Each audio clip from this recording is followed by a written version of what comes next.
Men firibgar emasman. Meni nomimdan sizni aldashyapti. Hozir tushuntirib beraman.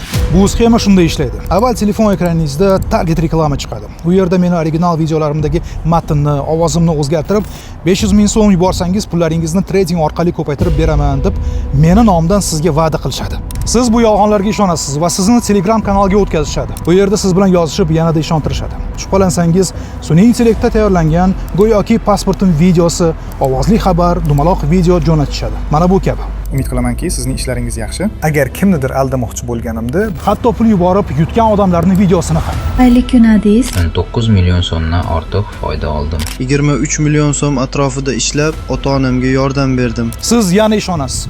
Sizga to'lov uchun karta raqam yuborishadi yoki boshqa saytga olib o'tishadi. Sayt ko'rinishidan juda ishonchli. Sertifikatlar, ma'lumotlar, qanaqadir muhr qo'yilgan hujjatlar bilan to'la bo'ladi. Siz to'lov qilmoqchi bo'lasiz. Lekin nimagadir karta egasi boshqa ism va familiyadagi odam. Adiz Rajabov emas. Kamida har safar har xil ismli karta egalari. Lekin siz bu safar ham ishonib qolasiz. Pul yuborganingizdan keyin yarim soat o'tib, mana 1 million so'm yutdingiz deb yozadi. Bu depozitda turibdi. Yanada ko'proq yutishingiz uchun yana pul to'lang deydi. Odatdagidek ishonasiz, yana to'laysiz. Yana va yana, toki sizdan maksimal darajada pul chiqarmaguncha bu ish davom etadi. Sizni shubhangiz ortib pulingizni so'ragan paytingizda firibgar sizni bloklab qo'yadi. Va nihoyat siz aldanganingizni tushunasiz.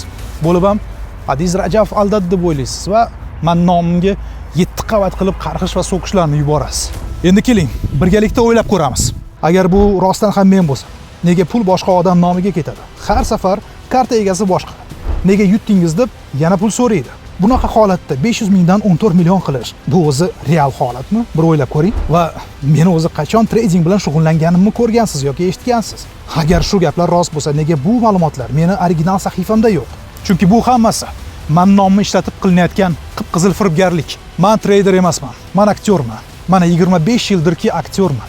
Filmlarda tushaman, Instagram va YouTube uchun kontent tayyorlayman. Lekin birovni aldab, pulni shilish bilan shug'ullanmayman. So'zimning oxiri shu. Esda tuting. Men hech kimni pulni ko'paytirib bermayman. Hech qanday treyderlik xizmatim yo'q. Ogoh bo'ling. Hozirgi paytda sun'iy intellekt orqali xohlagan odamni yuzini, gapini, ovozini o'zgartirsa bo'layapti. Buni allaqachon tushunishimiz kerak. Yengil pul topish yo'llari aslida yo'q narsa. Sizga shunaqa reklama chiqsa yoki men nomimdan yozishsa, spam bosing, bloklang. Qadrli obunachim, bu videoni o'z sahifangizda bo'lishib, boshqalarga ham yuborib qo'ying. Chunki ko'plab insonlarni, bu firibgarlarni tuzog'idan asrab qolishimiz kerak. Rahmat.